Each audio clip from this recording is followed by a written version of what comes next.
Bonjour Thierry. Bonjour Daniel. C'est quoi exactement le source de stress? Alors les sources du stress, en fait, ce sont toutes les choses qui vont stresser le cerveau et qui vont le marquer et qui vont faire que dans la vie, la personne va avoir des difficultés émotionnelles, des troubles émotionnels et qu'ensuite ça va créer à la fois des tensions en elle, pour la personne, et puis des tensions dans ses relations. Puisque le stress, en fait, il est communicatif. L'émotion et la relation sont des vases communicants en termes de stress. Mais je reviens à votre question. D'où vient le stress? Le stress, en fait, il vient de ce qui stresse le cerveau. On a fait des études là-dessus et on a fait des typologies et on peut savoir à peu près ce qui stresse le cerveau.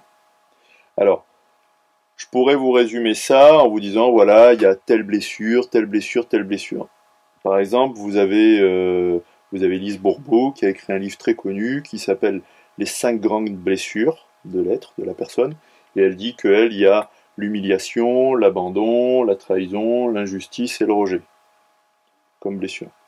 Moi, par exemple, j'ai envie de vous dire, et les accidents de voiture. Vous voyez, ça stresse le cerveau.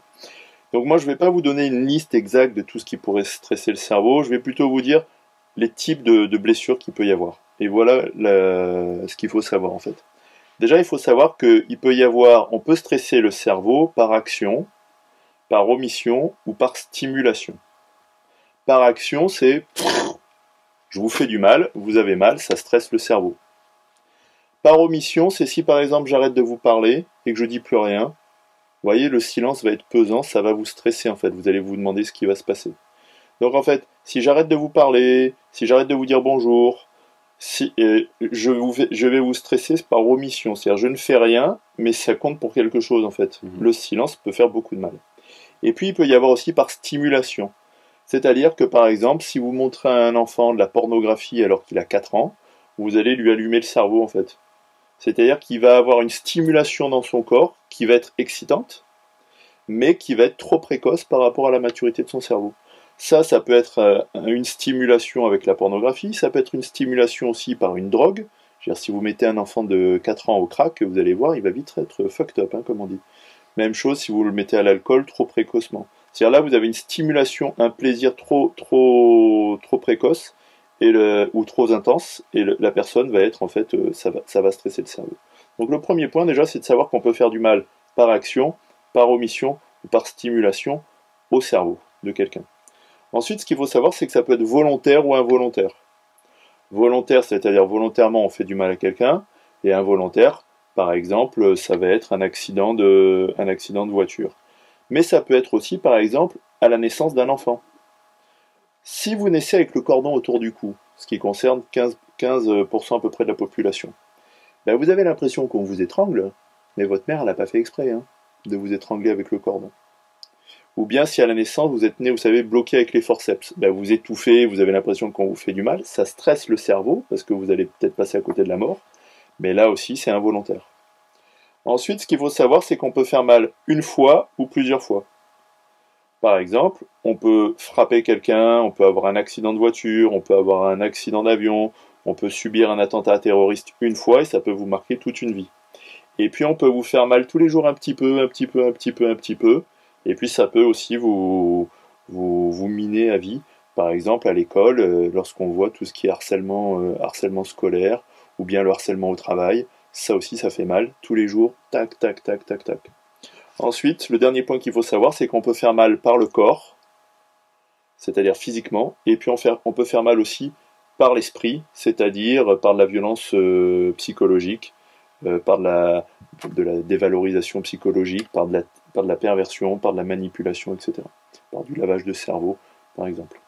Alors, en résumé, je vous ai préparé quelques listes d'éléments pour vous montrer l'éventail de possibilités. Et voilà à peu près ce qu'on rencontre quand on travaille, quand on fait mon métier.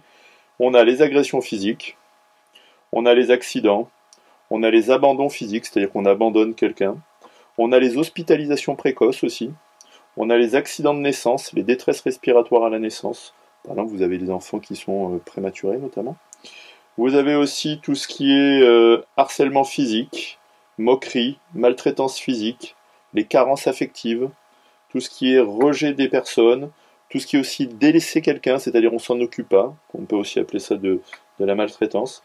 Vous avez aussi tout ce qui est maternage intempestif, c'est-à-dire que pour faire le bien de quelqu'un, vous allez lui apprendre des choses qui sont pas normales, c'est-à-dire pour ton bien, je vais par exemple te nettoyer jusqu'à 15 ans. Vous voyez des mamans qui veulent faire bien et qui vont vous qui êtes un gars. Tout fait, en fait. Étouffé, bah c'est quelque chose de toxique, mais avec une bonne intention. Par exemple, ça va être mon petit Daniel, je vais te nettoyer jusqu'à 15 ans. Vous voyez, ça se fait pas, et à un moment, les limites de la personne ne sont pas respectées.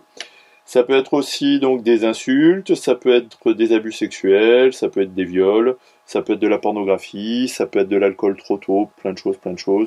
Ça peut être même, je pense, des jeux vidéo. Vous voyez, si vous mettez un gamin sur une PlayStation à 3 ans et qu'il est un peu excité, ça peut être, selon le dosage, je pense que ça peut être pas très très bon quoi, pour la personne. Voilà, donc la palette, elle est très très large. Ce qu'il faut comprendre, en fait, c'est qu'il y a plein de façons de stresser quelqu'un.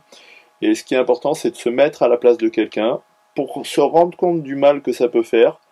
Si vous avez du mal à vous rendre compte de si c'est bien ou si c'est pas bien, ce que vous pouvez faire, c'est vous imaginez qu'on fait ça à vos enfants. Ou bien vous imaginez que c'est un petit chimpanzé avec sa maman chimpanzé, et vous imaginez qu'on fait ça au bébé chimpanzé, et vous voyez si ça vous touche et si vous trouvez que c'est dur pour le chimpanzé. Si vous avez l'impression que c'est dur pour le chimpanzé, ou que c'est dur pour votre enfant que vous imaginez, ou même si vous imaginez que c'est pour un ami et que ça lui fait du mal, bah vous êtes sur la bonne piste. Parce que généralement, quand on leur fait à eux, les gens ils s'en rendent pas compte. Hein.